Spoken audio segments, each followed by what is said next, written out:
This is the Russian Dynamite, Masha Slamovich. Becca here. This is not America's Sweetheart, Davian. And It's Billy Starks. And the super fly guy, Trayvon Jordan. This is the fly side flyer, Jalen Brandon.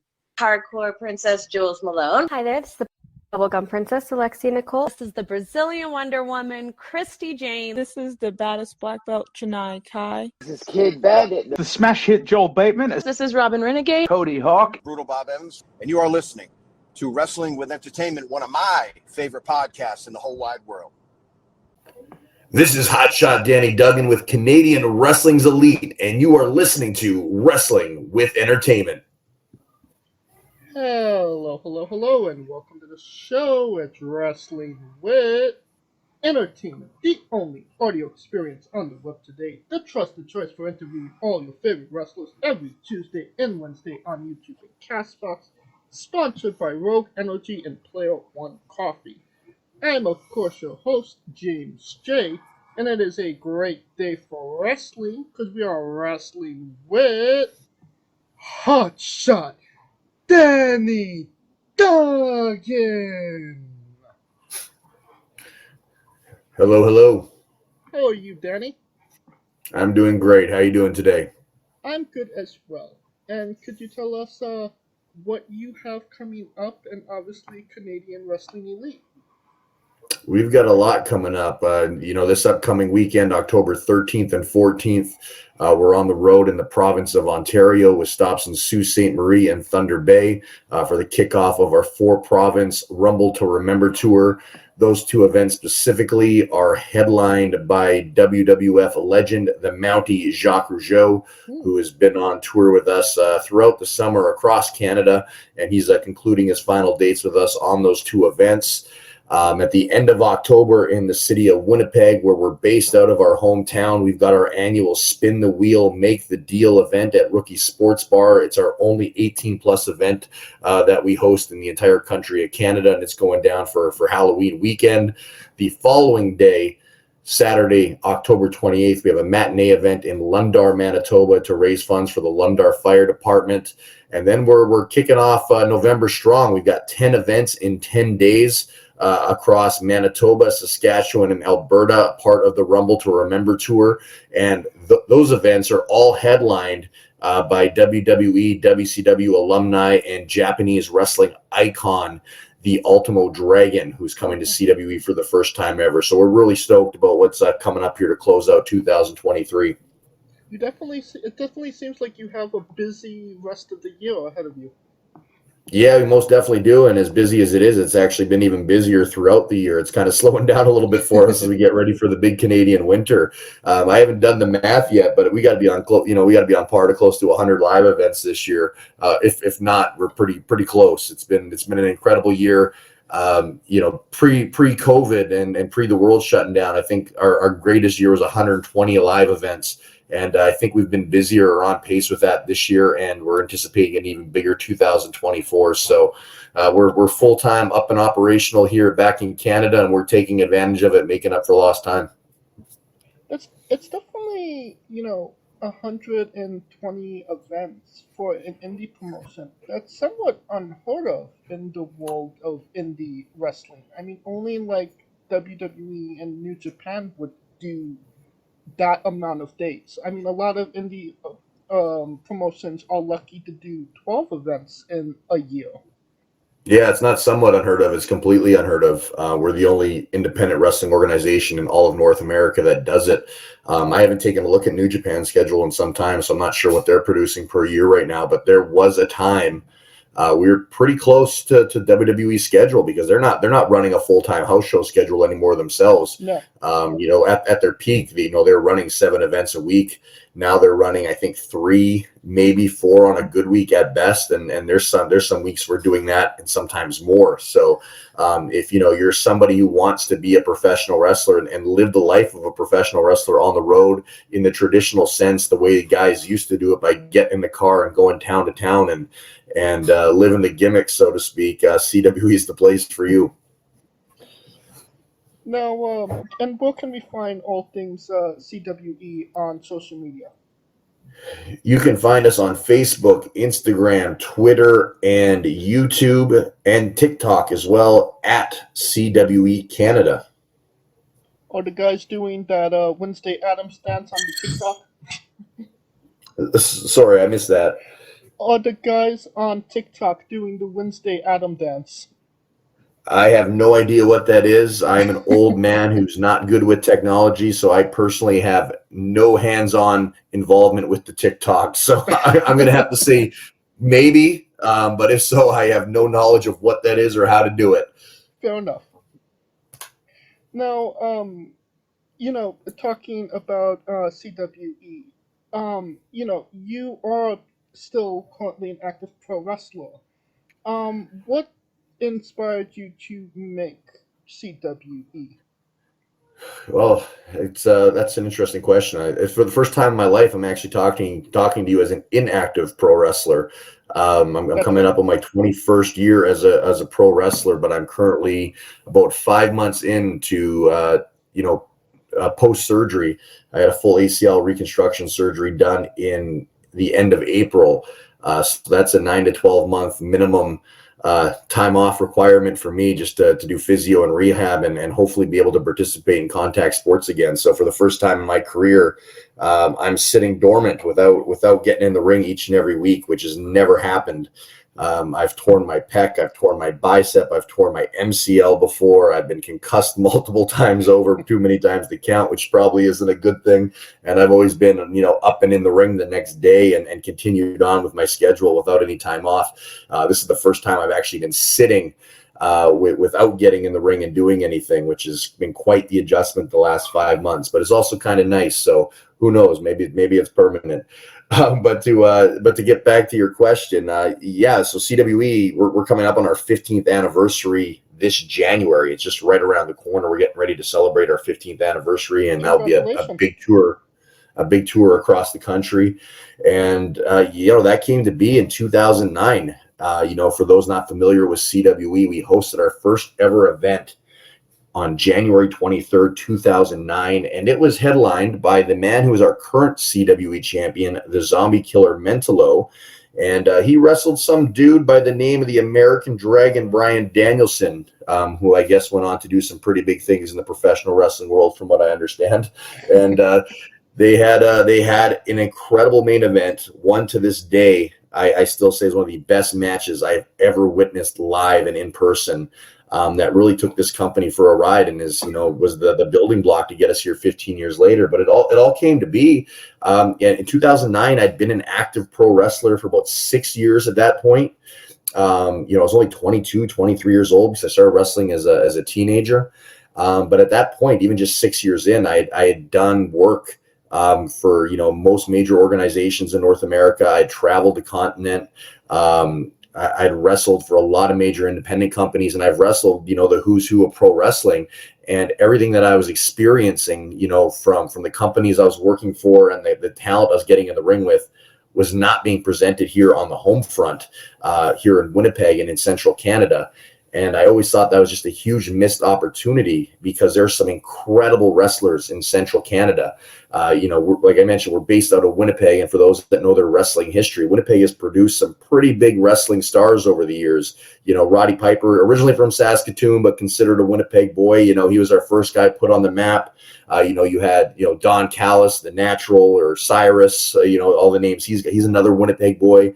And then, of course, most famously, Chris Jericho, who's still riding high on a national level 20-something years later. And then, most recently on a national stage, Kenny Omega. So that's some of the talent that's come through Winnipeg.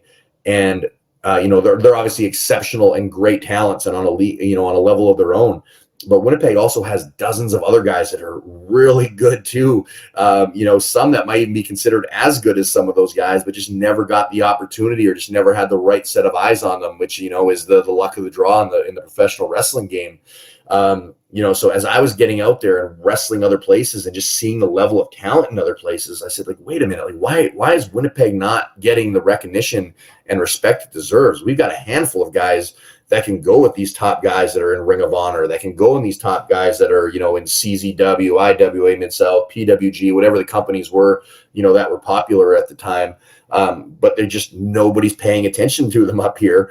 And I kind of say that now, and it's kind of ironic to me, because that's kind of why I started, CWE, was to, put Central Canada and the wrestlers on a platform to be seen by more people, but also get opportunities by working with other talent to hopefully get them out of here and get them opportunities elsewhere.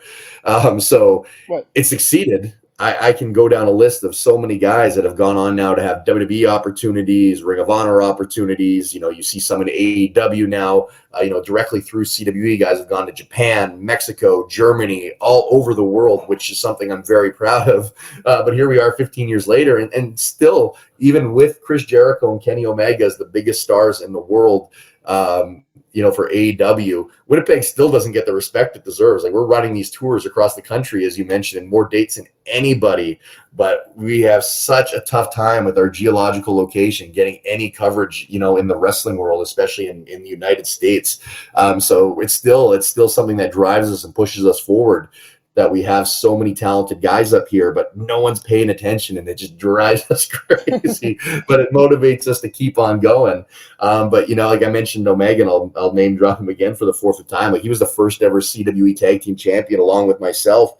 And there's so many guys like him: Bryan Danielson, Seth Rollins, so many guys that came to CWE early, that put us on the map and wrestled with a lot of the top talent here in Central Canada that got them ready.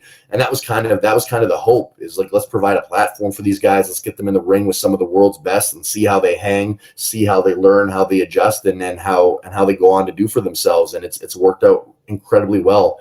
As good as the talent was in 2009 when we started, I would say, generally speaking, on average now, it's even better than it was before, and it's continuing to grow and get better as we continue. You definitely, Winnipeg, it's too far to the west for the east and too far to the east for the west. It is geographically in the middle of nowhere, man. And and I've paid my dues in that regard as a pro wrestler. Like, the first time I did a couple, when I was like 17 years old, I think is when I first did my first few shows in these States. And that was like in Minnesota, and that was like a 6-7 hour drive, which is like, that's another day at the office for us living here in Winnipeg. Like, that's pretty much how far you're driving to get anywhere for a show on any given weekend.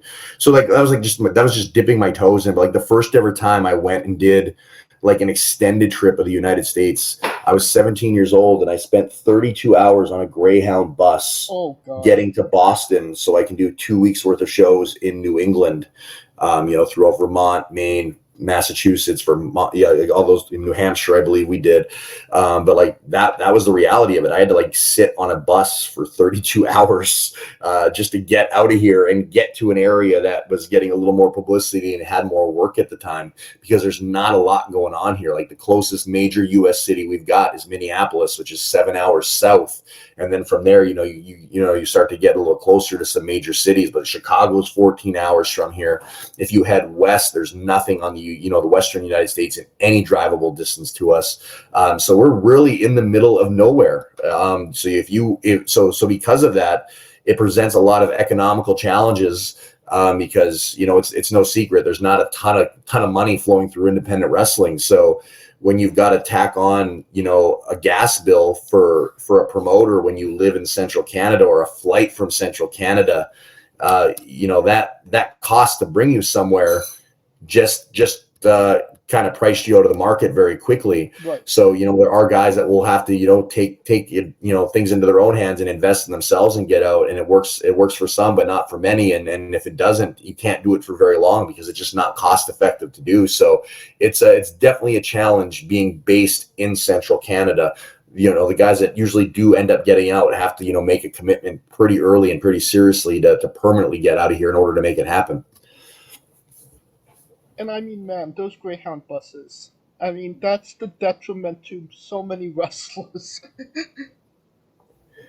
Yeah, I could not imagine doing that again. It's funny that story got brought up, because I was just talking to a friend of mine that helped bring me down to New England 20 years ago. I hadn't talked to him in some time, and we were just it came up to my attention that it had been almost 20 years since that trip.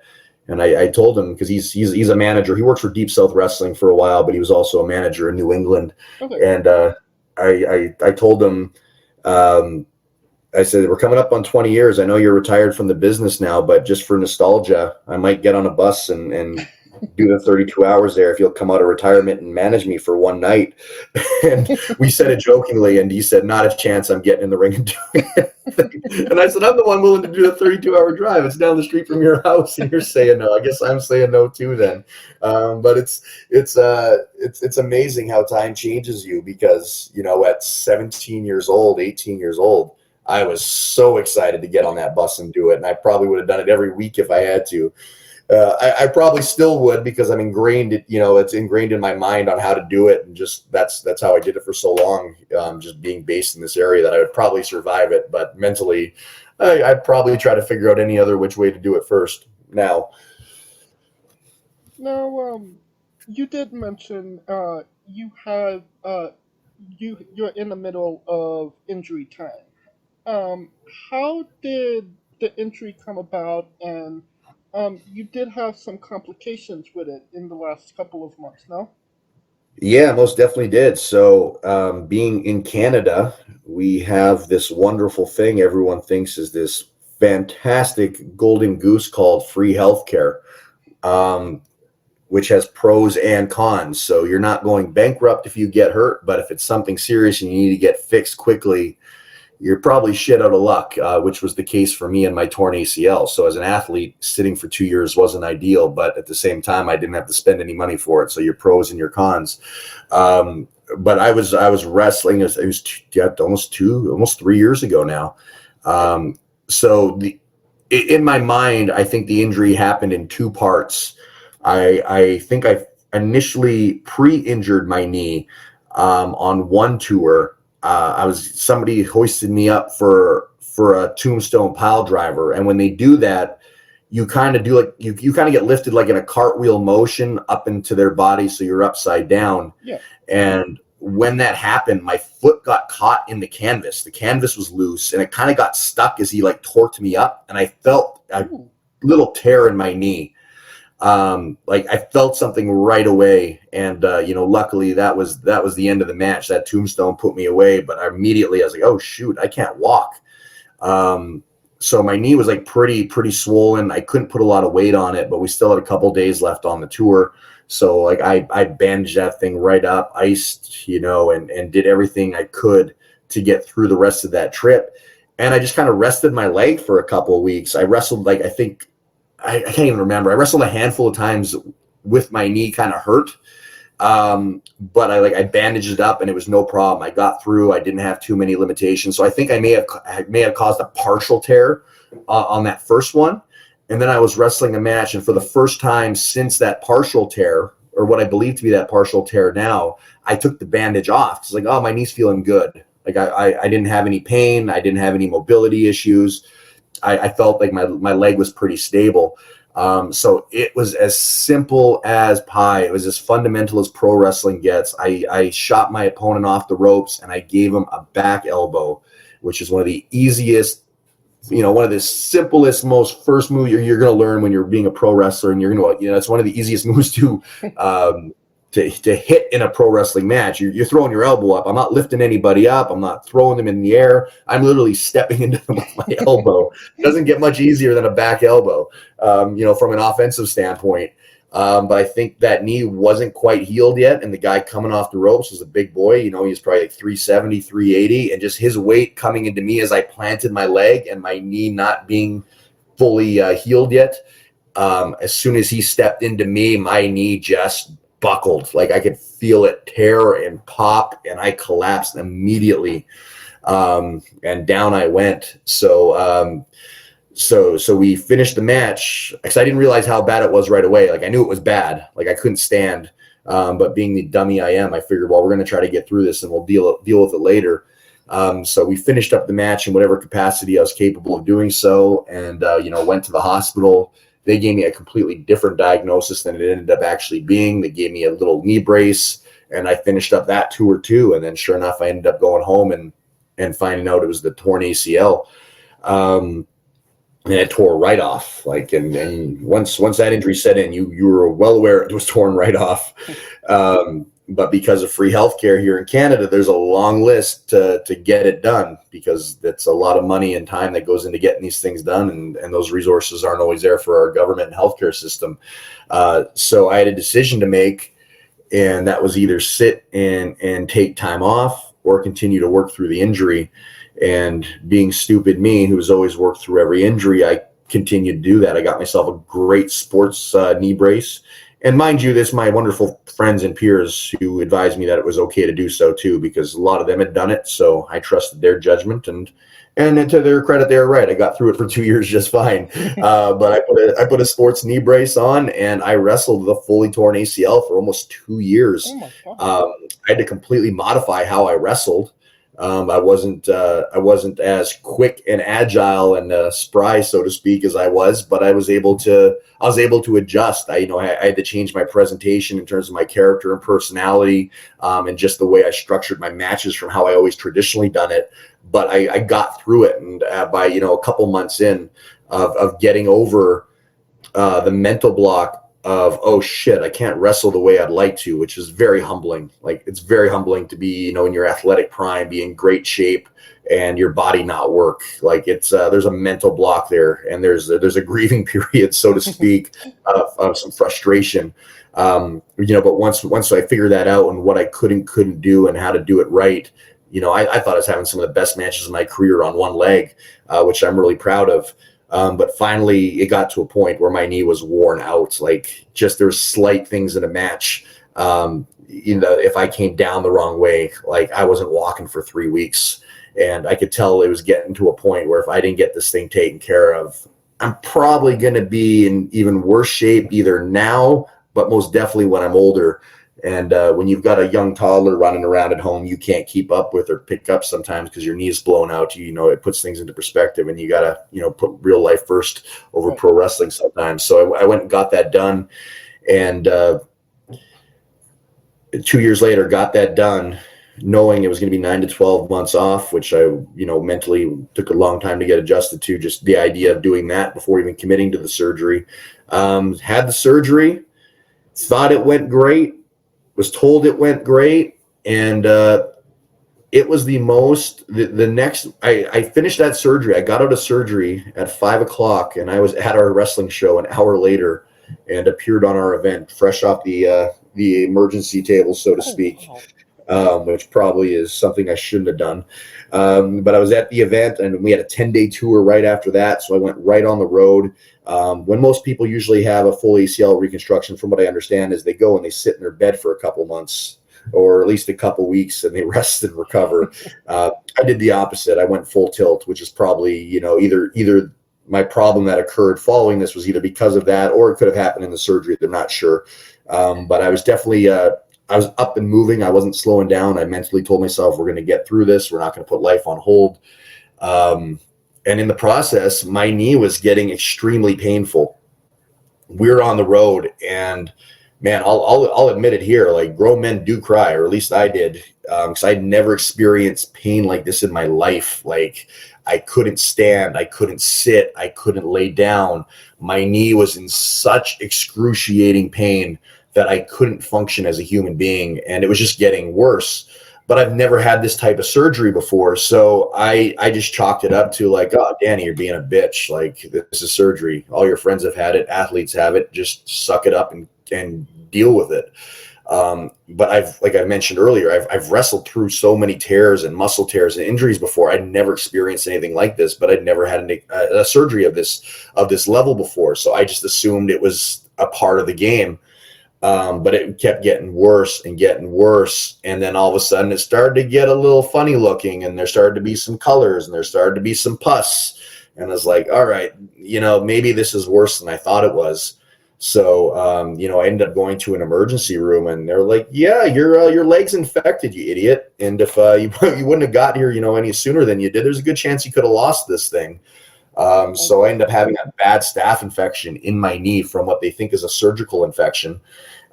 So my leg was in really rough shape. So I had to go in for a second surgery just weeks later to clear the infection.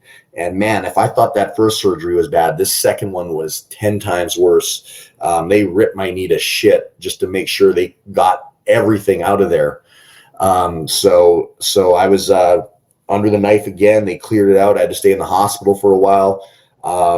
And then because of how serious the infection was and how far it spread, I had to go through daily IV treatment. So I had to go to the hospital every single day for 6 weeks and have antibiotics pumped into my body to make sure this infection didn't spread or come back, because you could lose a limb if it does. So finished round 2, thought we were in the clear there, but not so lucky. Third time was the charm, I guess. And within a week of that second surgery, my knee started to balloon up again. So here I am thinking it's reinfected, it's getting worse. It got to levels of pain again that were just completely unreasonable. So I ended up going back into the surgeon again, and they found that my knee had developed a hematoma. So I had to go in and have that drained for surgery number 3 in 7 weeks. And once that one was done, that was the first surgery I actually felt better after, because having that giant hematoma drained from my leg actually offered me so much pain relief and actually offered me some functionality again, that I was able to actually relax and rest and recover for the first time since the first surgery. So we got those 3 in 7 weeks done, and we've been in the clear ever since. I just hit my 5-month mark on my physiotherapy last week. Everything's on track, if not doing better than it should be. The leg's getting stronger. I'm lifting in the gym again. I can squat. I can leg press. I can squat, jump onto boxes. So my leg is, in that sense, doing better and stronger than it's been in 3 years, which is fantastic mentally. It's such a relief. As someone who was once quite athletic in my younger years, it's nice to have some form of athleticism back, just for your own mental peace of mind. But we're still a ways to go. They say another, I think it was another 4 to 6 months. I still can't do any lateral movements. I can't do any running yet, but those are to come in the next couple months. So we're still plugging away on that, and then hopefully if that stays on track, I can kind of dip my toes in and start wrestling again. But they've been very adamant to, hang tight and just make sure, because when you're doing something, as physical as pro wrestling, a contact sport, you can control your own body, but you can't control others. And all it takes is somebody dropping you or somebody hitting you at a bad angle. And if your leg doesn't have the proper support yet, you're tearing that thing up and you're starting all over from square one. So it's definitely been a learning curve for me, because I'm not used to sitting and letting my body rest. I'm used to just go. But after going through almost 3 years of this, physical disaster, I don't want to risk repeating it again. I've got a lot of friends in the business, some that have torn both ACLs that never got them worked on, and they're moving really rough, but they kept going. I've had guys that, I know guys that came back after 6 months, which the surgeon said you can do, but if you wait till 9, there's a 40% less chance of injury. So, now at 21 years, into the business and getting up there in age, for the first time in my life, I'm using my brain instead of my body, and just making sure my body is ready to go. There's no rush. There's no, 6 months is in a month, where some guys do come back, and I probably could. Mentally, I feel like I could, just because I wrestled on it torn for 2 years. I know I can work around it and be fine. But at this stage of the game, I'm not showing up on Raw on Monday night. I'm not doing WrestleMania in the spring. So there's no reason to not wait the extra 3 to 4 months and just be sure the body's ready to go. So that's kind of where I'm at right now. Now, you mentioned, after the first surgery, you got out of bed and you went to the show that day, and then went on a 10-day tour. Is that like a wrestler mentality, or like a personal mentality of yours? I think both. It's definitely an old wrestler mentality, and not to be old guy yelling at the clouds and saying kids these days, because maybe they're smarter than we are. But there's definitely a part of the culture now that, like, even the smallest thing, like, and I can attest to this as a promoter and booker, you'll have guys that just cop out of their dates on the smallest physical inconvenience. when I broke into the business and I started training, my trainer, I was, an impressionable teenager. So, that's probably why I hung on to every word as serious as I did, but also someone who was a lifelong fan of the business. You read the stories and, the folklore of guys being tough and wrestling through everything. So you kind of have that mentality in your head, getting into the business, even when you're young. But my trainer was very adamant that you make your dates. He says, if you can walk and get in that ring, you make it work. And that's truthfully when you learn to work. And I'll get to that in a second. But he was very clear, because in Canada, there's a lot of touring or there has been a lot of different touring companies over the years. So there's a lot of times, you're going on the road for a couple weeks at a time and you're wrestling every night, and there's a small crew of guys. So if you call in sick or call in hurt for, every physical, inconvenience, you're not helping your promoter, you're not helping your wrestlers, and you're burdening them with your workload. So, it's best just to kind of, tape it up, kid, as they say, and you keep on going, you learn to work around it. But he said it very matter-of-factly. He's like, if you don't wrestle every time you're hurt, you're never going to wrestle. The second you start doing this and you start doing it consistently, you're always going to be in some kind of pain or dealing with some kind of injury. And that's the truth. Once you start doing this, and especially start doing it a lot, there's always something that's bugging you. So you learn to deal with it. That's not to say you neglect it and make it worse. You don't go and intentionally cause further harm to yourself. But man, at this stage of the game, my knees are bad, lower back pain, your neck, everything's going to be bugging you after you've been bumping for so many years. That's just the nature of the game. And you, Right. know that, you agree to that when you get into it. But on the flip side, like I said, I'm not advocating for, hey, if you're injured, go and be a moron and further hurt yourself. But being hurt is when you truly, for me, and I can, and I have a couple friends that say the exact same thing. It wasn't until getting hurt or seriously hurt or having to work through pretty severe injury that you truly learn how to work and how to do this properly. Because when you're young and your body is fresh, you can rely on the physicality to get the desired response you need from the audience. If your back is fresh and it doesn't hurt, you don't mind taking a stupid bump or, being a part of a stupid high spot to elicit a response from the audience.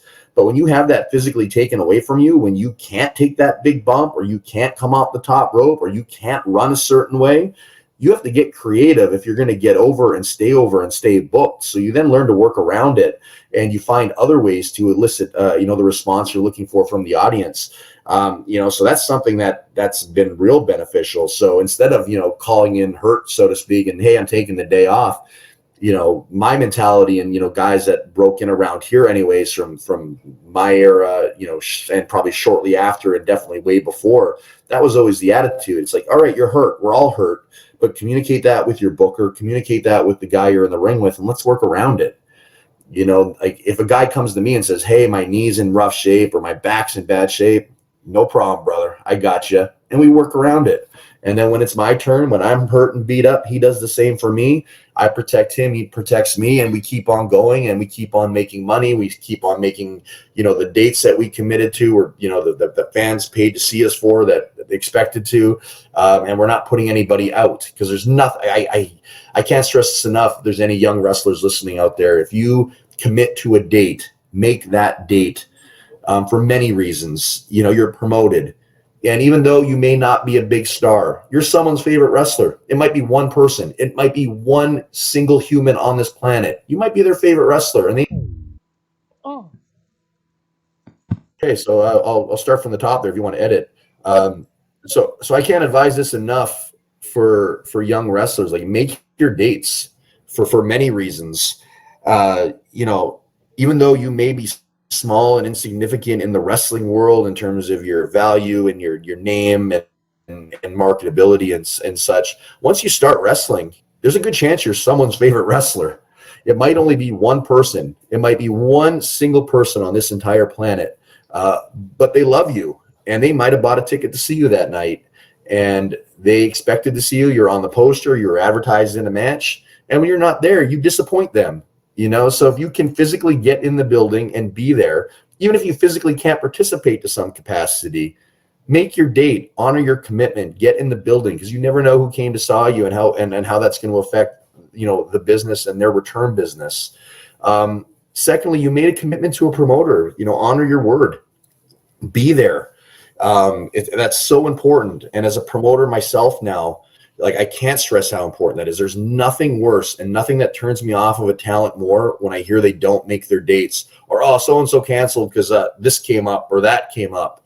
It's like, if you made a commitment and you gave your word to be there, come hell or high water, you get there. Right. You know, I've been on the road when cars have broken down, there's been accidents, you know, like snowstorms. I've gone, you know, where you've had to get a rental, you've had to hitchhike a ride, call a ride, whatever the case may be. Make your date, because it's very stressful for a promoter or a booker when, especially if you're in an angle or been promoted in some kind of featured position and you're not there. You know, you're letting everybody down. You're letting the fans down. You're letting the boys down. And it's tough. It's tough to find guys on short notice, especially if you're somebody of value or importance and now you're not there. Now we got to shuffle the card around, and now the show isn't as good. Like, there's so many different reasons and facets on why that's important. But something I feel that needs to be said. No, without a doubt. Definitely, that's not, unfortunately, not all wrestlers have that work ethic nowadays. Dude, I was in a bad car accident. I don't know if you saw this in your research, but like, I was in a pretty publicized car wreck in 2019. We were on tour. My car hit the ditch. I was in the passenger seat of my car, and we flipped upside down in a ditch, and I nearly drowned to death. If it wasn't for Psychosis of WCW and Lucha Libre fame pulling me out of a body of water, I wouldn't be having this conversation with you today. The car wreck was not good. Totaled my car. My back was in real rough shape because we rolled over. And we had a show the following Friday. And I'm not encouraging this by any means, because this is my own stupidity, and I don't encourage anyone to be as extreme as me. But I was at the show. Granted, it was my show, but I was at the show. I didn't wrestle. I was going to, because I'm an idiot. But I was talked out of it, and but I was in an angle, so we worked around it, because that's what you do. Okay, well, I can't wrestle as planned, but we can do this segment instead. You know, I'm physically here. I don't need to take a bump, but I was in rough shape. But I was there, and I remember a guy coming up to me in the locker room, and I'll leave his name. I'll omit his name from the record so he doesn't get any unnecessary heat for being a J-Bron. But he came up to me and he's like, "Oh man, I kind of hurt my back at work today. I'm not gonna be able to wrestle." And I'm thinking, you son of a bitch. Like, I literally almost died last week. I'm like, I think I had a walking cane for my back. And I'm like, I'm here and I'm making it work. Like, what do you mean you can't wrestle? Okay, if you can't wrestle, like, we can do something else. We can make it a tag match. We can, like, there's other options. Like, just, no, not doing it. My back is sore tonight. Like, I've been wrestling over 20 years. My back is sore every fucking night. Like, that's the reality of pro wrestling. Like, if you're gonna call in hurt because your back hurts, then you may as well just stop, because there's not going to be a day, probably anytime after you start taking back bumps, that your back just doesn't hurt anymore. Like, that's just the reality of pro wrestling. And you know that the second you walk into a wrestling school, and you definitely know it the second you take your first back bump. Like, life as I know it is no longer the same. You know, a lot of wrestlers could say that they wrestled Psychosis. I don't think many could say that Psychosis saved their life. As far as I know, I'm the only one, but he is a very good, kind man. So if I heard that he saved a litter of baby kittens from a burning fire, I would not be surprised. That's the kind of guy he is. Now, keeping on CWE, can you tell us about the documentary that was shot about your promotion? How did that come about? Did you approach them? Did they approach you? How did that work out? They approached us. So the man who put that together was me. He's a referee for me now, Scott Carnegie. He's been involved with the local wrestling business here in Manitoba since the late 90s, 96, 97. He's been on and off, in his involvement over the years. But he's a producer. He has his own film studio. He's dabbled in training of pro wrestling. He's a referee for pro wrestling. But he had this concept of wanting to go on the road and put one of our tours out there for the world to see, because as we talked about earlier, there's nobody going across the country, doing 20 plus days in a row, especially in the dead of winter, performing every single night. So in this day and age, that's unique. 30 years ago, that was the norm, but now we're the only people doing that. So he wanted to kind of capture that culture and show the world what was going on up here and, kind of tell our story. So he came to me with the idea. And truthfully, when he first came to me, I said, yeah, sure, man, no problem. But I was kind of dismissive of it because at that point, I probably had, 4 or 5 different documentary promoters, 4 or 5 documentary creators, over the last couple years prior to that, reach out to me with similar ideas, and nothing ever really came to fruition. So when he brought it up, I was like, yeah, man, sure, of course. Yeah, that'd be great. But I didn't really have much expectation just based on the experiences I've had with others approaching me prior. But he came back and he said, hey, this is moving, that's moving. And we started to put the pieces together and the stars kind of aligned. His timeline to wanting to get it started was right around the time we had a nice 21-day tour booked at the, in the dead of winter, going across the entire country. And to top it off, we had, Jake the Snake Roberts headlining that tour. So for him as a documentary producer, he's not only getting the content and the story, this unique story of these Canadian wrestlers and guys from multiple countries, culminating here to go across the country in minus 50 weather, but then the icing on the cake was we had, one of the biggest stars in the history of pro wrestling headlining the tour, which doesn't hurt, when you're, promoting or marketing a documentary. So it all kind of came together and he came on the road with us. And it's funny you bring the documentary up, because I just started watching the Wrestlers documentary on Netflix. Because I've wrestled for OVW on a couple occasions, and I have a lot of friends there, and a lot of guys that I've worked with in other organizations that are there now. So I was very intrigued to check it out. And I'm watching the Wrestlers documentary, and I'm thinking, oh, this is exactly what ours was 5 years ago. So we were kind of just before the curve on it, but they got obviously a bigger brand and a bigger platform with Netflix. But it's kind of cool to see that come together, because it's essentially what the Ring Warriors Canadian Wrestling's Elite documentary was. It was kind of the Wrestlers documentary, but put in under an hour instead of multiple episodes. But that was kind of the initial plan, because when we spoke about doing it, that was kind of the pitch. Like, this can be a series, very much like the Wrestlers one is now. This can be a 5, 6, 7, 8 episode series, especially for us, because we go on the road year round. So you always got fresh talent coming in. You've always got new events being produced. So that thing's taken on a life of its own. That was in 2017. Man, that was 5 years ago. And to this day, on a regular, on a semi-regular basis, I have people reach out to me for the first time saying, hey, I just saw your documentary, like whether it be on Amazon or Tubi or these other platform services, like in different countries, 5, 6 years after the fact, like we're still getting recognition and distribution for that documentary and bringing eyes to the product. So it's really cool. I thought it was very, very well done. I thought he made us look a lot better than we really are. He's a fantastic producer and filmmaker. And after watching the Wrestlers documentary a couple days ago, or a few episodes of it, I shot him a message and I said, hey man, we missed the boat here. We got to keep on moving. This is popular. So maybe we can get the ball rolling again and get some more content in the can now that the world's back up and running. Now, is that what we saw in the documentary? Is that usually typically what happens during these tours, or did all the special problems come up for that documentary? No, what happened there is, I guess, unique to its own tour, but literally every single documentary, or not every documentary, sorry, every single tour has its own set of circumstance. It's like, we did a tour over the summer in Ontario where we had to, refund 90% of our audience because our ring truck and trailer broke down on the side of the road and we couldn't get assistance in time to get it there, so we had, 300 people packed in a building with no wrestling ring. That we kept being told was going to make it and didn't. Just the economics and the realities of running a touring company in Canada with the terrain here and the highways here. I don't think people understand, even with the Ring Warriors documentary, how severe it can be sometimes and what a tall task it is to pull off these tours. So literally every single time, like that was in July. The tour prior to that, going to Ontario, my guys were in a horrible accident where the ring truck and trailer rolled over on the side of the road in an ice storm.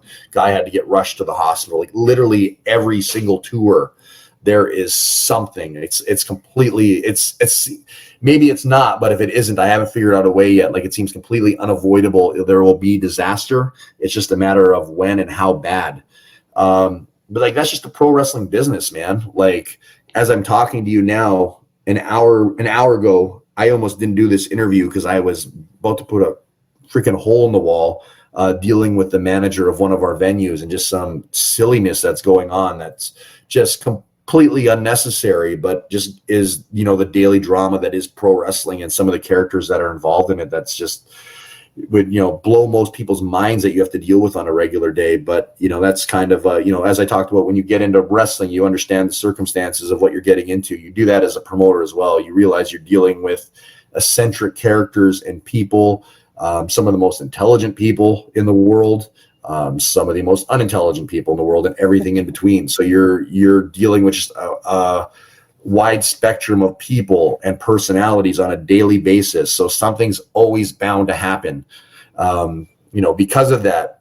And I'm, it's hard not to, get stressed or get angry with things sometimes, because sometimes it's so simple and it's made very difficult when it doesn't need to be, but like, I try very hard now, like especially as, having the child in the house and having a family around, like trying to maneuver it a little bit more peacefully now. Like if I'm home with my family and not on the road, I try to not pick up my phone until a little bit later in the day, and I put it away a little sooner in the day, because the second you open up, there's some kind of trouble that needs to be attended to with pro wrestling. And if you let it, it can consume you. And sometimes it's unavoidable, and it has to. And it's tough. Like there's always going to be a set of challenges, because especially when you're running as many events as you are, you're dealing with, just on any single event, you're dealing with a venue, you're dealing with multiple sponsors, you're dealing with media, you're dealing with advertisers, you're dealing with travel agents, you're dealing with X amount of talent that are booked on the show, you're dealing with hotel. Like, you're dealing with so many different faucets and so many different people attached to those faucets that hitting a home run with every one of them is a pipe dream. You're gonna butt heads somewhere along the way, or have some communication with somebody, no matter how hard you try or no matter how routine it is. It's just the nature of the beast and dealing with people. So you got to learn to navigate that the best you can. But because of that, there's always an adventure every single day.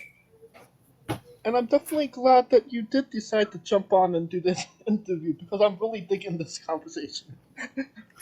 No, I'm glad you had me, man. Like I said, about an hour ago, I was going to be like, sorry, dude, if I get on there, I'm going to say some horrible things about somebody that I shouldn't, and I need to clear my head.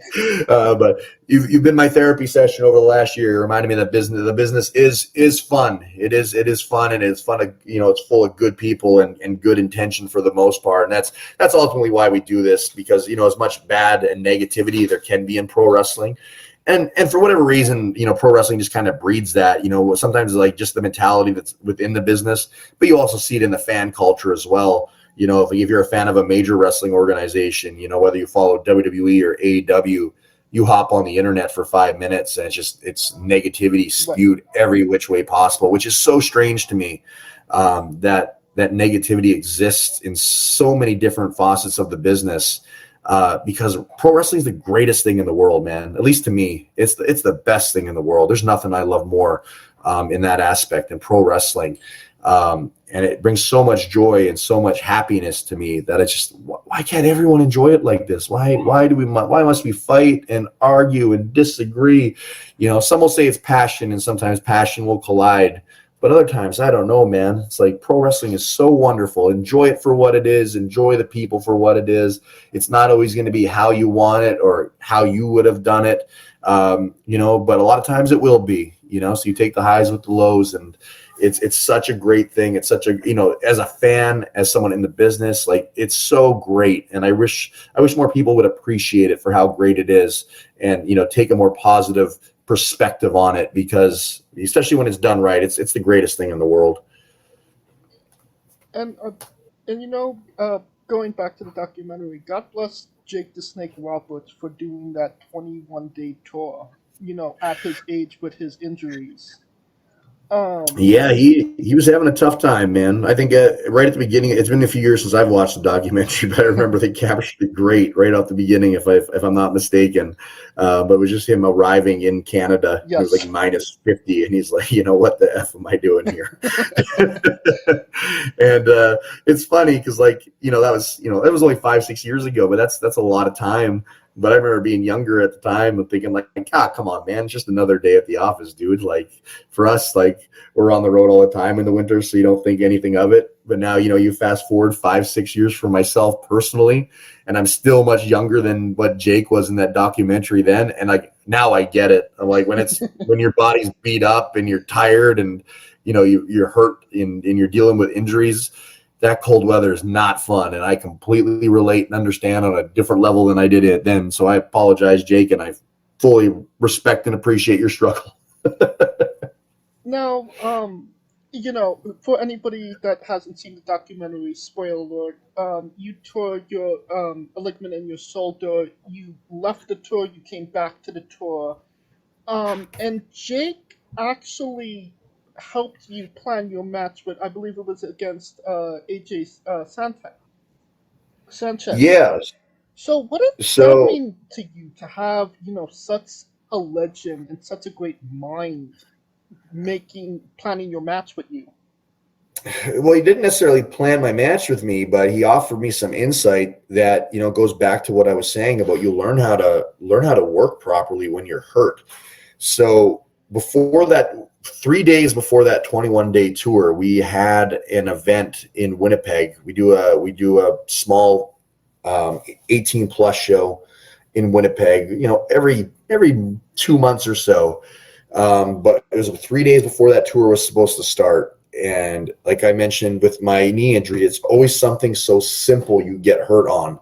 It's never the crazy power bomb from the top rope to the floor through the 3 tables that you'll get up and do jumping jacks. It's always something that's so simple.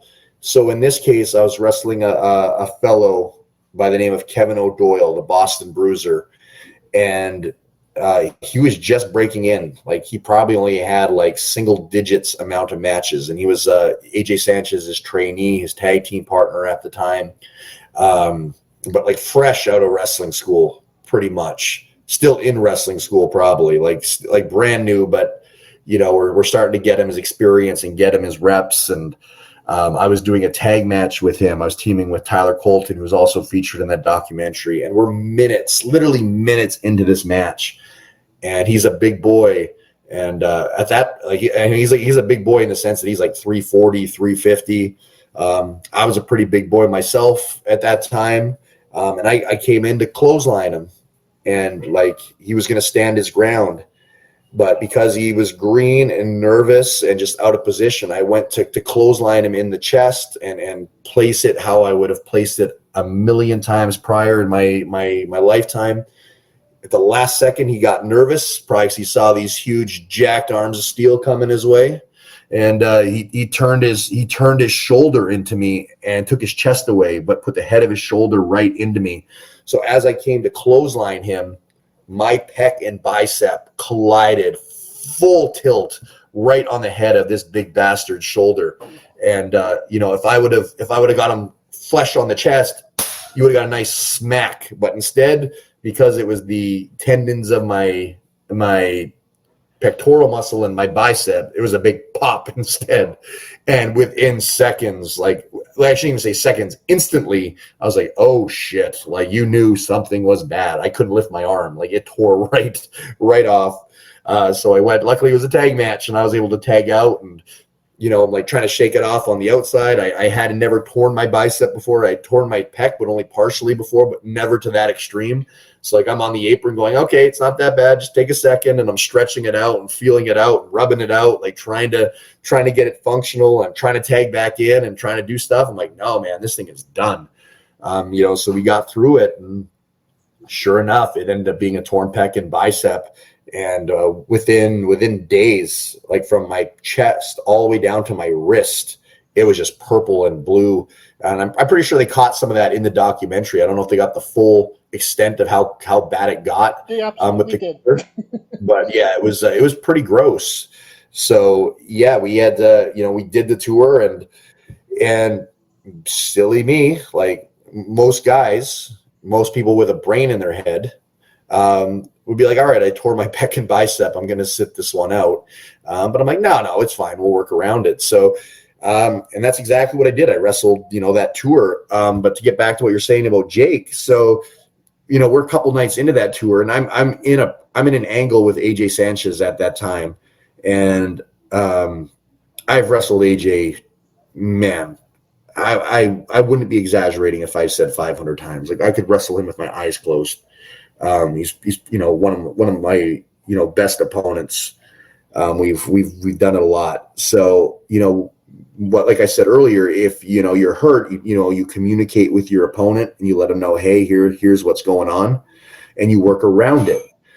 So we end up flipping things around on that tour where I would exclusively work with AJ, because AJ is one of the best, safest pro wrestlers you'll ever encounter of any generation. He's absolutely phenomenal.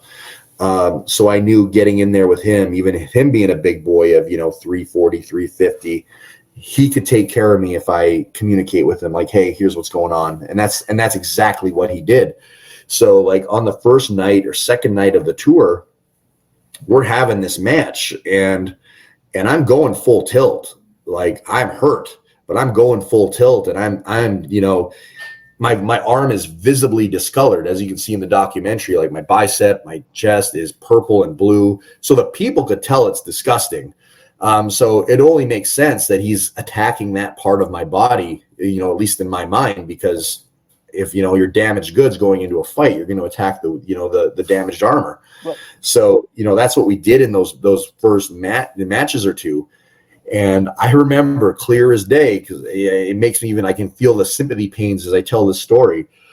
I walked through the curtain after one of those matches with AJ, and Jake, being that fun-loving bastard he is, wound up and like punched me full tilt right in the chest, like right where my torn pec was, nearly dropped me to the floor.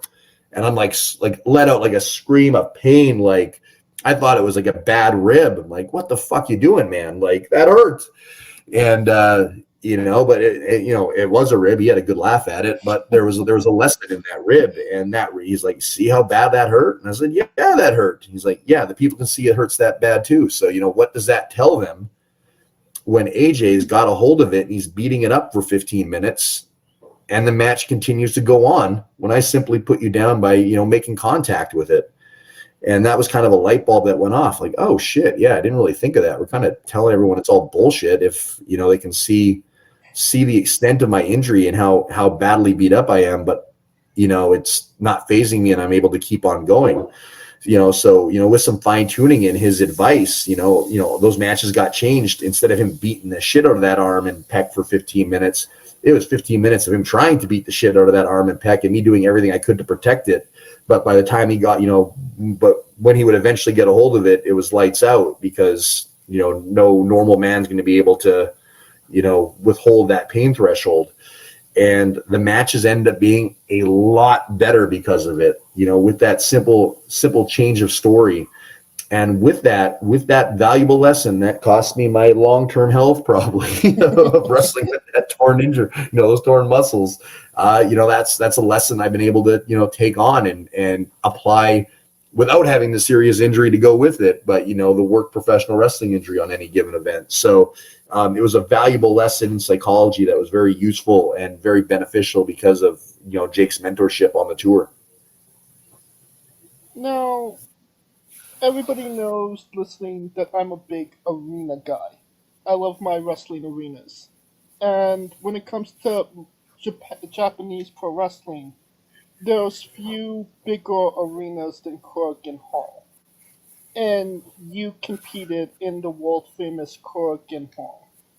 What was that experience like? That was great, man. Definitely an honor. Like anyone who knows me or follows my career or any of that knows that I'm a pro wrestling traditionalist. Like I love 80s, 90s pro wrestling.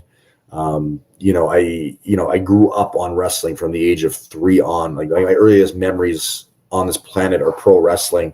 So like I love the history of pro wrestling. I love the tradition of pro wrestling. And I even like tied that into my character for the longest time. It was kind of the retro rocker. I had my Ribera jacket, my Zubaz pants, my fanny pack. This was all before everybody else started doing it again. I made it cool first. So to wrestle in Korakuen Hall was an honor, and it was great because I was in Japan prior to that a few years before for Yoshihiro Tajiri's promotion. And one of the events I was originally booked for was supposed to be in Korakuen. Or was advertised as at Korakuen, and for whatever reason, it changed when I got there. Like it probably changed long before I got there, but from when I initially saw it announced to when I got to Japan, it ended up being in a different building. So I was like, oh, that's kind of disappointing. Like it was still great, obviously, to be there and participate, but I was super looking forward to it just because of all the historic matches that have taken place there. So to actually get that opportunity, was great, man. It was and it's funny because I talk about being like a wrestling traditionalist, and like anyone who like watches my wrestling closely, especially like my prime years, I would say, like you're like, yeah, he's an 80s wrestler, like even the veterans from that era that would be on tour with us are like, yeah, kid, you kind of missed the boat. You're 22, you're 20 years too late. But here I am in Korakuen Hall, this old school traditional style pro wrestling or pro wrestler, and like I'm doing Gaga with like my pants getting pulled down, which was like a Gaga spot in the 80s too. But like prior to the event at Korakuen Hall, there was like a small DDT affiliate show that I participated on, and it was like a very small intimate show, like a bar show here in North America with a small audience. And I was working a green opponent. So I was doing Gaga. I wasn't going to go out there and do strong style in front of 100 people and beat the shit out of someone and vice versa. So, we're doing like house show spots. And one of them was like my tights got pulled down. And my butt got exposed. And, that's, in DDT, that's acceptable for fans that are familiar with DDT, but that's different from, the varying other styles of pro wrestling that are, popular in Japan. So sure enough, I get to the back, and one of the bookers absolutely loved it. He was so excited about that spot and how well it gotten over that he was adamant that I had to do it at Korakuen Hall, but not just once. I think I ended up doing it like 3 times. He's like, he wanted the whole match based around that. So here I am, like young, full of piss and vinegar, going to Korakuen Hall. Like, all right, I'm going to go have like this Super J Cup style match or Tokyo Dome style match at Korakuen Hall and leave my mark on pro wrestling. But in reality, here I am doing my ass getting pulled out in front of, a couple thousand people on IPay-per-view in Japan instead, per the booker's request. So not quite what I envisioned when I first showed up to the building or showed up to Japan that trip. But I'm glad it worked out that way because it was a lot of fun. And it was too bad I didn't end up staying out there longer because even, we did a couple house shows after that too. And they were so ecstatic. Like DDT was so happy that I was like a throwback Southern style, walk and talk, Gaga style pro wrestler. And that's all they wanted me to do because nobody there does it. But a lot of those Japanese wrestlers and, bookers, they grew up on like Southern and 80 styles pro American wrestling. So they love that stuff. And I remember like sitting and talking with so many of them in the locker room at the after parties and such about like 80s, 90s wrestling. And they were just we were just sharing stories about the guys they saw that came over to Japan from America and my stories of watching them growing up in North America. And they were just so excited to have somebody that understood and appreciated that style of pro wrestling and was willing to, execute it in this day and age. because most guys will come to Japan just like I was planning to and being like, all right, we're going in there, we're knocking heads off and kicking skulls in. And they're like, oh man, you don't have to do any of that here. Please do this haha stuff instead. Sir, no problem. Now, speaking about being, a traditional throwback wrestler, there's nothing more traditional than the NWA. And you actually competed for the 10 pounds of gold against Adam Pearce. What was that experience like? Man, I can still feel that experience. Adam Pearce, he's now known to the wrestling world for holding a microphone on national television, but the Adam Pearce who got inside the squared circle was one of the toughest guys I've ever shared a ring with. One of the best wrestlers too. Like Scrap Iron is not a moniker. That boy can go. And I've shared the ring with him on multiple occasions, and I have nothing but respect for Adam Pearce. He is an incredible pro wrestler. But that was my first impression of Adam, was getting in the ring with him and going, oh shit, you could feel him, and not in a way that's like dangerous or reckless. You're like fearing for your life or getting hurt. But when Adam hits you, he hits you, which is fine by me, because that's how I was, raised in the world of pro wrestling and, training under Johnny Devine. Is like, you lay your shit in. But a lot of guys don't do that, and they don't like that. So it was kind of like a wake up call getting in the ring with him going, oh shit, we're going. So he was here in 2010 for CWE, and he was the NWA World Champion, but also the booker for Ring of Honor. And he came to CWE. He did a tryout, a Ring of Honor tryout for a crew, which got Kamikaze an opportunity in Ring of Honor. And then I wrestled Adam in a title match on the show that night, and was came up short in winning the NWA World title in my hometown, like many good locals over history have done. But earned Adam's respect and earned an opportunity, and was able to get my foot in the door with Ring of Honor in 2010 as well. You talk about the business changing and what could have been. Adam was super gracious. He got myself and Kamikaze an opportunity in Ring of Honor following that. And was it that? And then it was that. So that was in like, I think July of 2010. So I had my first Ring of Honor match. Was that my first or second? I can't. Maybe. That's irrelevant. But either way, Adam was the booker. He got my foot in the door for a tryout, and I was like, I'm going to go knock it out of the park. I was confident of that. But a month later, I'm on tour again. I was on tour with Jimmy Jacobs. I think Roderick Strong was on tour with us. Shane Helms. It was a pretty stacked tour. But I remember, like, I had my Ring of Honor match coming up in like the fall, like September or October in Toronto, whenever it was, and just being so excited. I'm 20 something years old. I'm like, all right, I'm getting my big break. I think I had WWE that fall as well for the first time. So like shit's starting to happen. You're starting to think big things are coming. You're starting to, live your dreams, so to speak. And, you come to learn as you're older, it's all bullshit, it means nothing. But at the time, man, you're taking over the world. And, I remember being on tour. We're in Saskatchewan in August 2010, and the press release breaks that Adam Pearce has been removed as booker of Ring of Honor. Like, oh, fantastic! And then like none of the Ring of Honor guys on tour even knew. Like it was a breaking news story to everyone, including the crew at the time. But I remember going, oh shit! Well, that sucks for Adam, because Adam is great, and I really enjoyed Adam. But secondly, I'm like, this sucks for me too, because what does that mean? But Adam was great. He was a man of his word. And even though he had much more important things to worry about and think about with his career changing, and here I am, just some lowly Canadian jabron that he promised a dark match to, reached out and said, hey man, I'm not there anymore, but don't worry. I'll make sure that your opportunity is honored. And he was a man of his word. We ended up going, and we had a match in Toronto in front of, with a couple thousand people or whatever it was, and it was a good experience. But that was right when Hunter Johnson or Delirious took over. And I remember thinking like, well, no matter how good this probably is, this is kind of like a favor to Adam, And then we're starting from scratch all over again. And that's pretty much what it was, because, when you have a change of management, everything switches over, and, guys are going to go and new guys are going to come in based on that management and their direction. So I just remember thinking, like, man, talk about just the timing not lining up. And it wasn't for like a couple more years. I think it was like 2012. I bit the bullet and I went and did like a Ring of Honor tryout in Philadelphia with Hunter, now well established as the booker of Ring of Honor. And, through that and his graciousness, I was granted multiple more Ring of Honor matches over the next couple years. So that's way off track from where you started with Adam, but man, that got me going down memory lane. It was just what a wild time that was. But yeah, Adam, NWA World Title, that match was physical. I remember he busted my nose wide open and I was bleeding everywhere.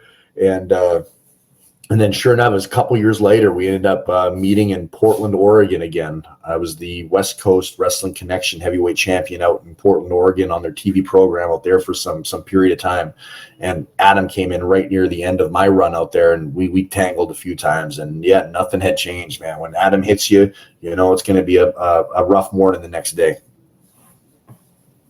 Now, I think it's time for the colossal question. Let's say they're making a movie about you. Every movie has a soundtrack. What would be the first 3 songs on the Danny Duggan movie soundtrack? The first 3.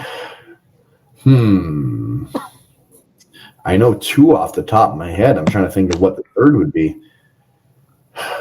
Well, the first one would be, for anyone that's followed my career long term, I think without a shadow of a doubt, without any question, it would have to be "Cruel Summer" by Bananarama. That was my entrance music for about 15, 16 years, and that was hard to see that one go. That song was a pop culture hit in the 80s, but for the entirety of my run with it, man, like that stuck with people. To this day, it's been like 3-4 years since I've used it. People still reach out to me on social media or my personal life and be like, "Hey, guess what I'm listening to right now?" Like that song stuck with people, and it had a good connection and it just fit. And not to go off track, but I'll give you a quick story on how that one happened, because it's crazy that would be a soundtrack, because I hated it. I hated it at first.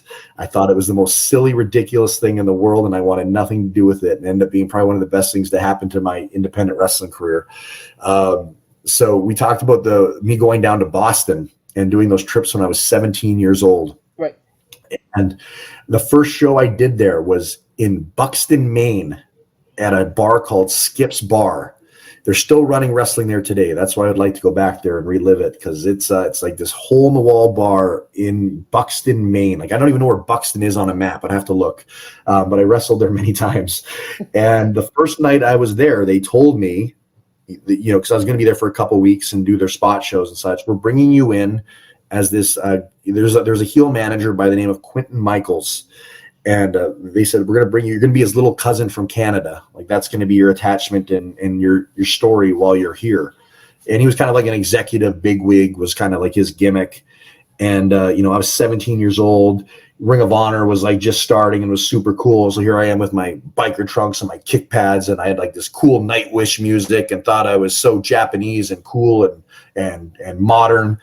And, I go to give my music and they're like, "Oh, you're not going to need that." I'm like, "Well, what do you mean? This is my music." It's like, no, you're coming out with him. He's you're in his stable. He's bringing you out. Okay, whatever. And, the music hits and it's "Cruel Summer" by Bananarama. And at 17 years old, I was like, this is fucking stupid. This is terrible. No, I can't come out to this, being 17 and insecure and, thinking I was going to go make this big impression on these 40 people in a bar and light my career on fire. And now I'm going out to Bananarama. It's all over. And I remember going through the curtain in front of the 40 people, or whatever the case may have been, maybe less, maybe more. And the heat we got coming out to that music. And I was like, oh, shit. Okay, I see it. And embraced it from there on forward, like the rest of the trip, and started to have fun with it. And by like the end of that couple weeks, I was like, oh, this is great. And, so then I ended up coming back to Canada shortly after that. And I was an extra on a popular TV show up here called Falcon Beach. And so I kind of look like a surfer. I kind of look like Kenny Omega's younger brother and that point in my life. And, we kind of look like Hawaiian surfers. So as I was billing myself as a heel, because I was an extra on the show, I was billing myself kind of as the star of the show, Falcon Beach. So I was from Falcon Beach, Manitoba. And I was like, that song would be perfect.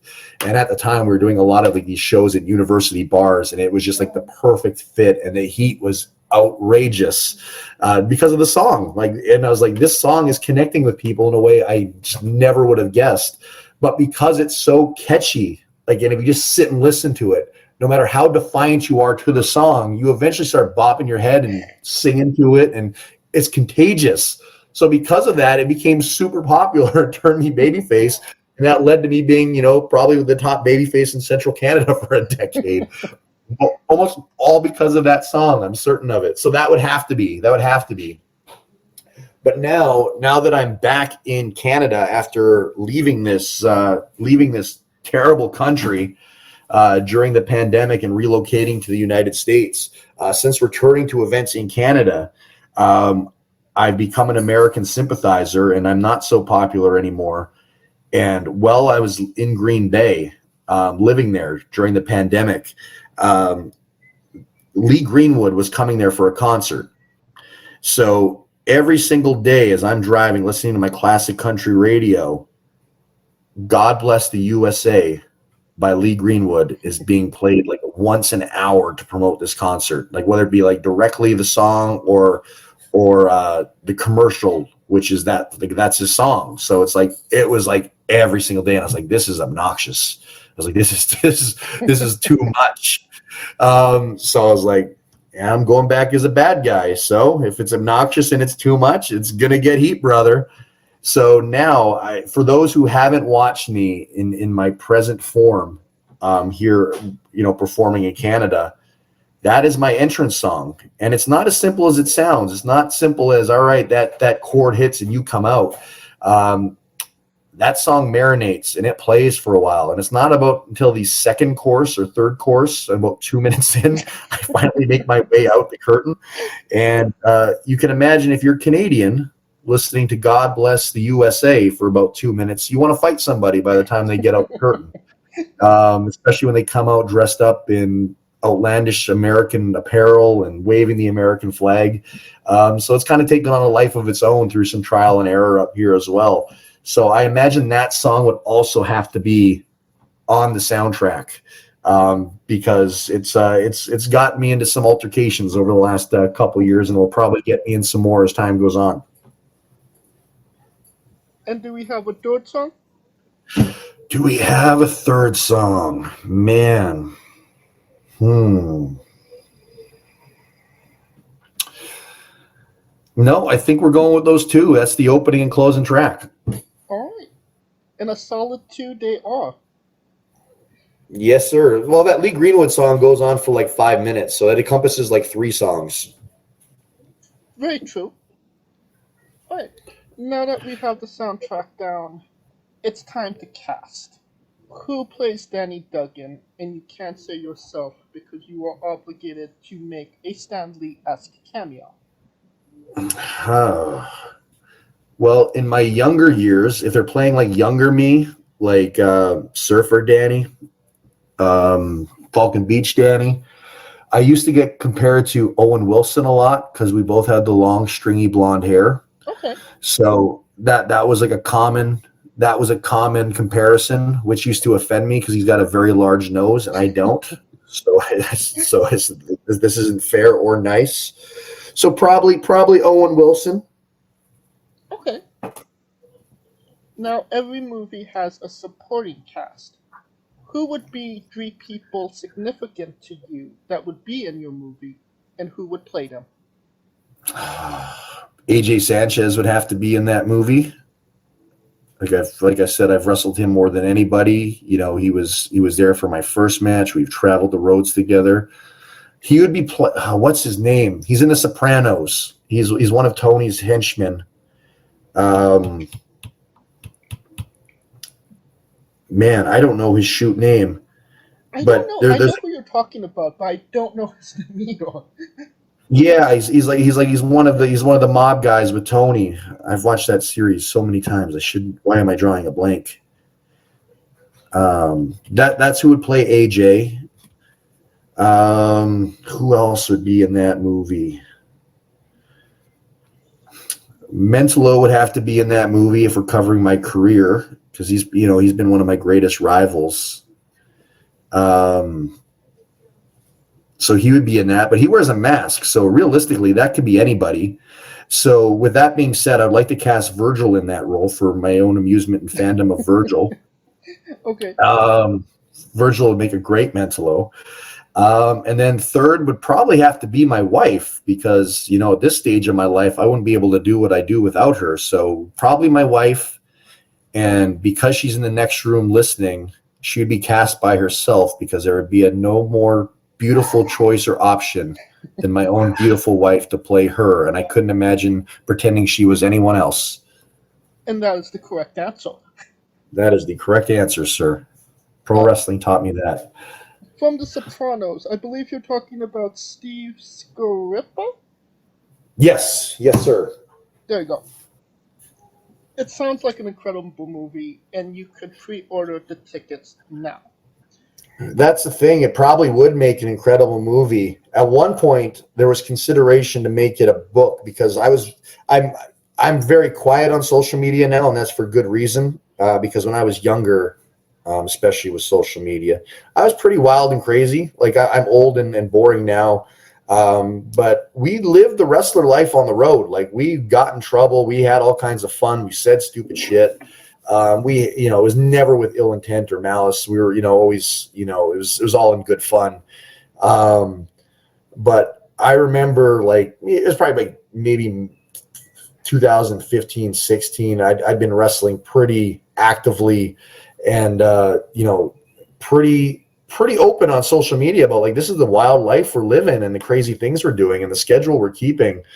And I remember somebody reached out about doing a book. You should put these stories into a book. This would be fascinating. And that's something I sat down with and I fought with for a long time. But ultimately I decided, I was like, at least at this point in my life, I'm going to have to say no, because all the fun, real good stuff probably couldn't be published for the public eye, or for, the protection of many men and women along the way that probably don't want that dragged out in public at this day and age. So I fear a movie would probably be even worse, because it would be visual. But who knows? Maybe one day. You definitely gotta write down. You gotta put pen to paper with a book. These stories are too good not to be shared. Oh, there's so many. And that's the thing. I think there would be a lot, even probably without some of the shenanigans. But, like I said, I'm a lifelong wrestling fan, and some of that fandom is the wild, crazy stories of pro wrestling. Oh, yeah. So you understand why, but it's always kind of disappointing when you read a wrestling autobiography or biography and they leave out the sex, drugs, and alcohol. It's that happened. You knew it went on, especially with certain individuals. And you're like, this is why I want to read this book, because I know some crazy shit happened and I want to hear about it. And then when they don't, you're kind of disappointed, and the book's kind of a letdown, regardless of how good the stories are. Man, the parties up here in Canada used to be legendary, rock star level legendary for quite a few years. And I'd feel like I'd be letting people down if I didn't include them, but I'd also be pissing a lot of people off if I actually told what happened at them too. So it's fine balance. Now, I don't want to take up all your time, because we've been talking for a little while, but I would be remiss if I didn't ask this question. Could you tell us about Hot Tub Party Massacre? Yeah, I sure can. Man, yeah. I didn't even think that was coming up today. So there is a fellow by the name of Chris Greenway, who was he's a local film producer, and he's a strange cat, and I mean that in a complimentary way. He's a cool dude. He just thinks differently, has a different mindset. He's got a dark sense of humor like I do. Nothing's off limits. All is well and good fun. And so he just has a wild imagination, and he's like a vintage buff and a horror buff. And so I participated in multiple different like short films for him. You can probably find them on YouTube. Like there was one, like we did like this incredible like Cialis commercial. There was one where I was like Danny Hasselhoff from Baywatch. Like there's a bunch of the wild, crazy stuff we did. Like these kind of parodies that were like really successful online and got a lot of traction. And he's incredible at putting them together, both the script and the production of them. But he's also a huge wrestling fan. So that's kind of how I got involved with him. I don't even remember how it initially happened, but we got connected, and I got involved with his projects, filming. And he started doing like CWE TV for a while. Like he was filming and producing our weekly television show that was airing here in Manitoba for the longest time. But then he graduated kind of from wanting to do these short internet films that were a few minutes long to wanting to try a huge actual budgeted movie. So that's kind of what he did. The Hot Tub Party Massacre is a tribute to a horror movie from the 80s and kind of a spoof of it. And he asked me to participate in it. And I love 80s horror. That's something else I grew up on and just like was fascinated by as a kid, where some kids are like terrified and hiding in the dark of scary movies. I always thought they were hilarious. And I enjoyed them for different reasons and was always entertained by them in a different light. So when he told me, or presented me the opportunity to be a part of like a parody of an 80s horror film, like I am all over this. So I jumped at the opportunity to be a part of it. Are you there? Yep, I'm here. Getting cut off here. It's the universe's way of telling us we're talking about wrestling too long. But yeah, so he asked me to be a part of this production, and I jumped at the opportunity because like the other projects I did with him were a ton of fun, got great reception. Especially at that point in my career, I was younger and on social media and trying to be more active and engage with people, and that was a great way to reach them. So when he presented me the opportunity to be a part of the film, I jumped at it. It was kind of like a dream come true, even though it was a small budget indie film. To be a part of an 80s horror themed movie was right up my alley and something I would have wrote down as something I wanted to do if you asked me. So we jumped at it and we put it together on this shoestring budget he had, and it was a ton of fun. Man, I'll have to go back and watch it. I haven't even watched it since it came out, but it took multiple days to get done, and the cast was a ton of fun. His vision was great, and it turned out to be, when you're doing it, like when you're doing a low budget indie film, you have almost no expectation on how it's going to turn out because, just the notion of what it is. And then, I remember seeing the final product going like, oh, wow. Like, Chris, I knew you were talented, but this was, far exceeding any expectation I ever could have imagined having for it, because he did an amazing job with it. Not only, filming, directing, producing it, all that kind of stuff, but then, getting the distribution for it and getting it in front of people, where it was being sold around the world and people are watching it and reaching out, from different countries and such because they saw this horror film that you thought, maybe a couple people in your hometown were going to see. So it was a super cool experience. I got to get murdered in a movie and all that kind of fun stuff that went with it. So it was a lot of fun. I got murdered on a podcast once, so I could attest to being murdered as being fun. It's a good time. It definitely is. All right, onto a controversial subject: pineapple on pizza. What's your stance? No. Anti. Sorry? Anti-pineapple on pizza. No, and I love both. I love pineapple. Like that's one of the first fruits I put in my grocery basket every time I go grocery shopping. I love pineapple and eat lots of it. I just do not like it on pizza, and I love pizza. I will eat a whole one to myself any opportunity I have, but I do not like the combination together. Okay, so pineapple on its own, fine. Pizza on its own, it's fine. Bring them together, absolutely not. Yes, sir.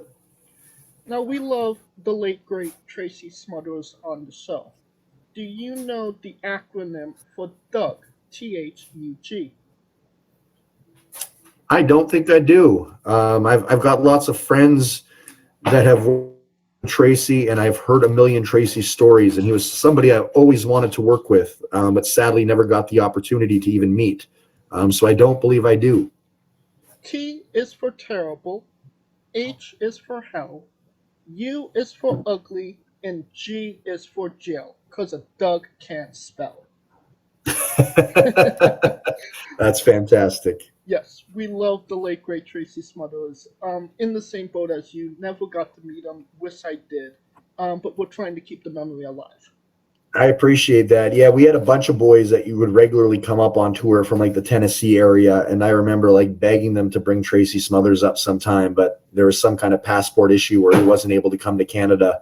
So I was like, just send him, just put him in the trunk. We'll sneak him across. So we'll make it work. Like I was a big Tracy Smothers fan. He's an incredible wrestler, who I really wish I had the opportunity to cross paths with. From what I hear, a great human being as well.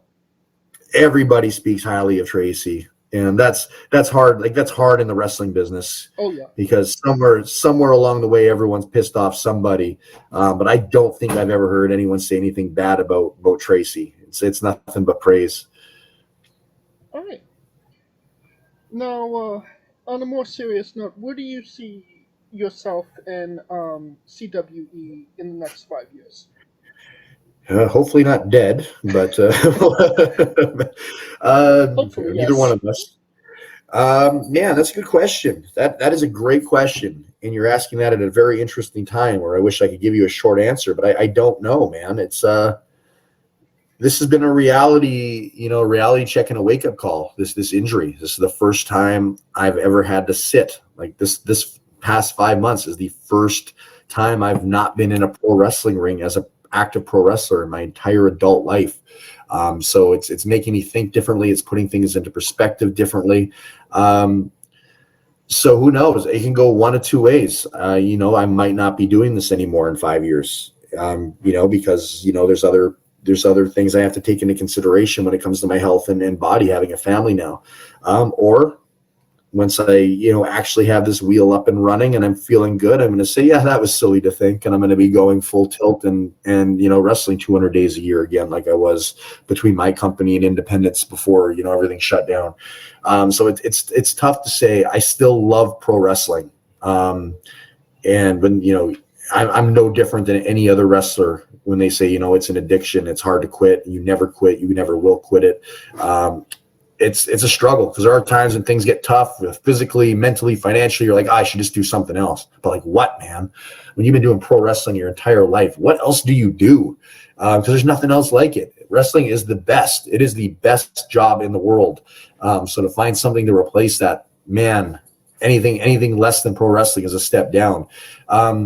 So reality, maybe not. Maybe not doing it anymore. Realistically, I would like to be back at it and going full tilt. Before tearing my knee, I was getting a lot of major opportunities with major companies. I was down in the Performance Center. I was getting opportunities with Ring of Honor before they closed. I've had opportunities with, I've been booked by AEW, but haven't been up to, full health to take advantage of them and things of that nature. So, the wrestler in me who always wants to, push for that next opportunity would love for this knee to be good to go in 4 months and be like, all right, let's get back on that ride and chase it again. But I also got to be realistic. I've been doing it 21 years. How long can you chase it with your body being able to perform at a high level at a full schedule moving forward?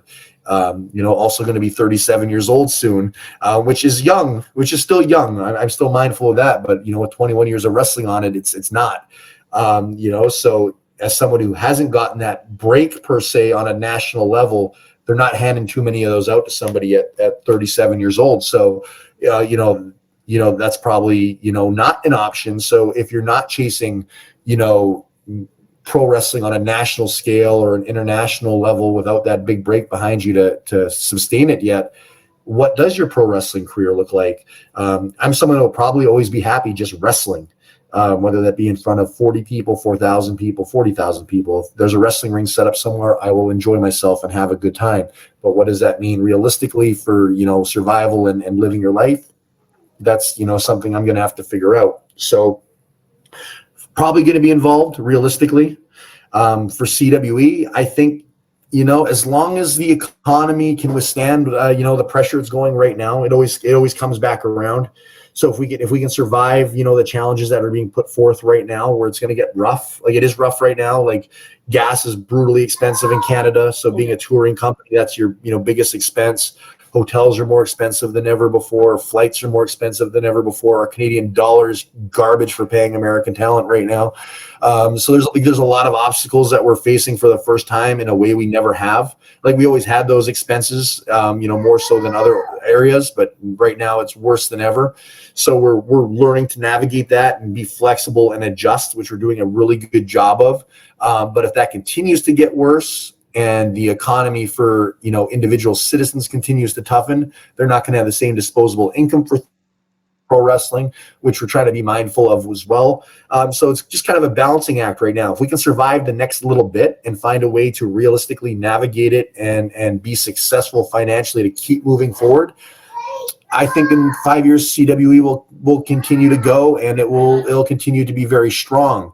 Because this is my baby. We're going on 15 years of it. Oh, yeah. And truthfully, I probably sacrificed a lot for CWE in the sense that I put a lot of my personal wrestler aspirations on the back burner to continue this company and grow it. When if I would have left it in the background and took off and pursued some other avenues, specifically as a wrestler more intently, I could have been, further ahead in areas that I chose not to be, because I was very committed and passionate about CWE, and I still am. There's something to be said about being your own boss, making your own schedule, and running your own company, which I really enjoy. But most importantly, I love my team, and I love the wrestlers, and I love the fans in these markets we go to and the relationships we build. So if I can continue to grow that and make sure everyone can eat at the end of the day, I like to think in 5 years we'll still be going. And I'm somebody who's very ambitious, as you can tell by our schedule that we keep. So like I can't see me ever just going, all right, we're just doing this one monthly show. I could be wrong. Like, this could be used against me in 5 years, but I can't see myself going, we're just gonna do one show a month locally and be like everybody else. I don't think I can ever go back to that. It's always going to be like, what's next? How do we grow this? So I think in 5 years, who knows? Sky's the limit, really. Like, at the same time I say that, I'm realistic of what the realities now are of the markets we run and the scale of shows you can run in them with the overhead that's involved. So, in some ways we stopped growing because we realized it wasn't realistic to keep growing in those ways financially if you wanted to have a company to come back to. So we've kind of figured out our niche and what works for our company and how to make it, fruitful for everybody and continue to grow. So I think we're going to continue to make strides in that. And pre-pandemic, we had a 38-day tour booked, which was going to be the largest in company history and span pretty much the entire country minus a few places. With all the challenges coming out of the pandemic, we've gotten nowhere near close being able to do that again. That's something.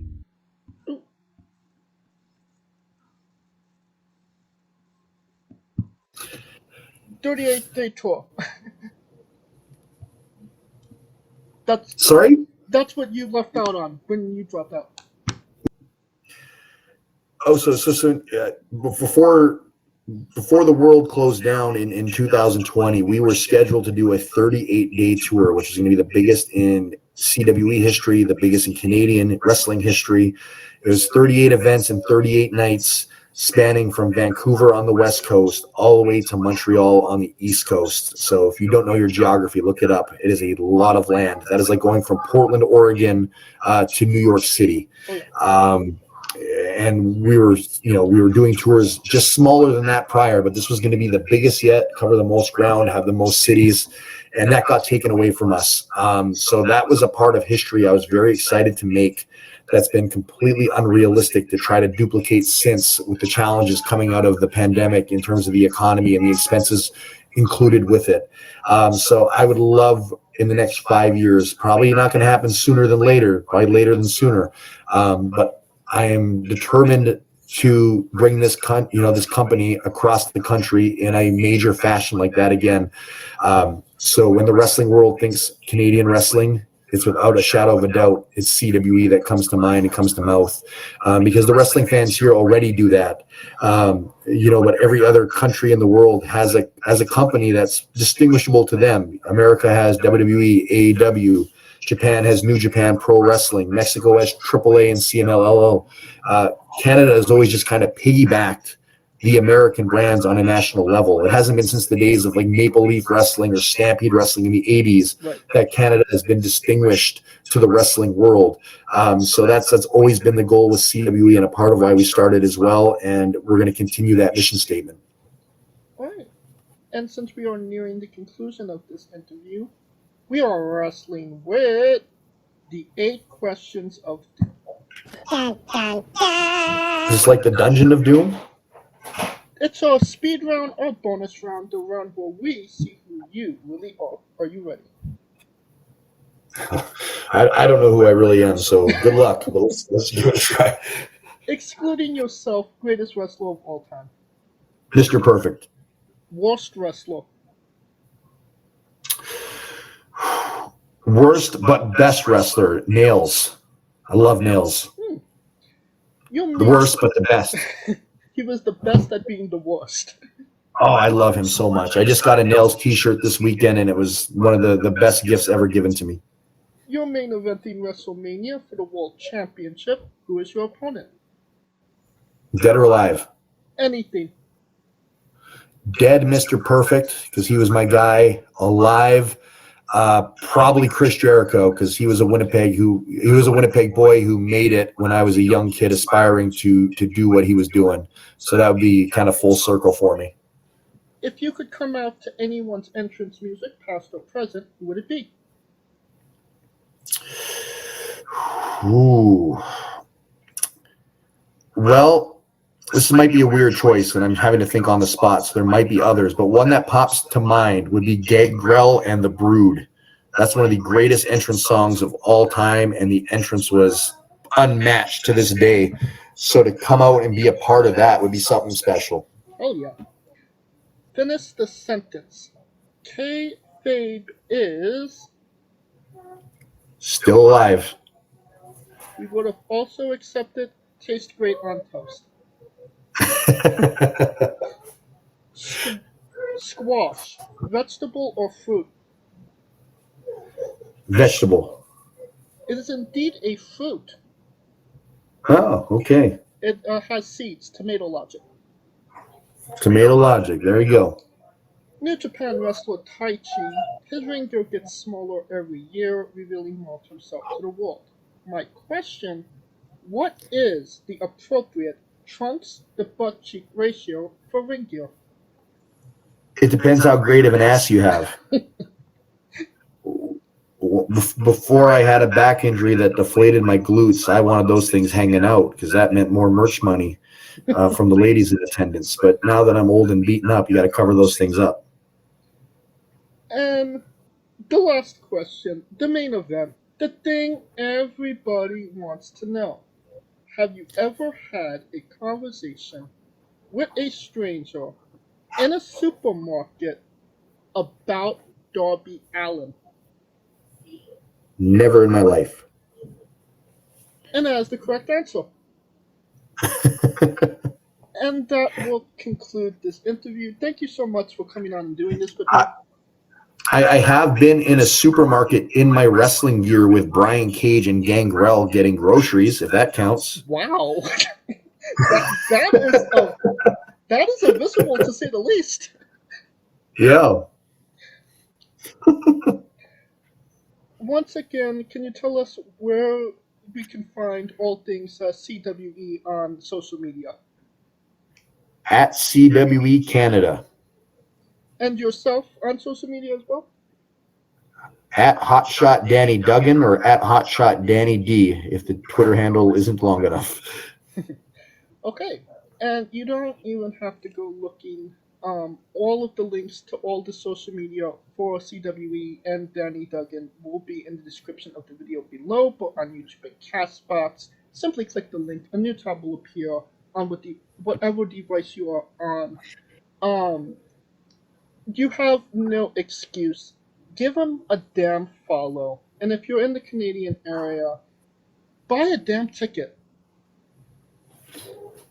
Now, of course, thank you for listening. If you like what we're doing, please like, subscribe, comment on our YouTube and Castbox. This was sponsored by Rogue Energy and Player One Coffee. Join us next Tuesday and Wednesday for new incredible interviews. And follow the show at Wrestling with E, both on X, Instagram, and Dread. Follow me personally at JamesShay993. Alright, Danny, when I say wrestling with, you say entertainment, okay? Let's do it. For always special guest Danny Duggan, Calico Yacht, Scooter Dust, I'm James J, and this has been Wrestling with Entertainment.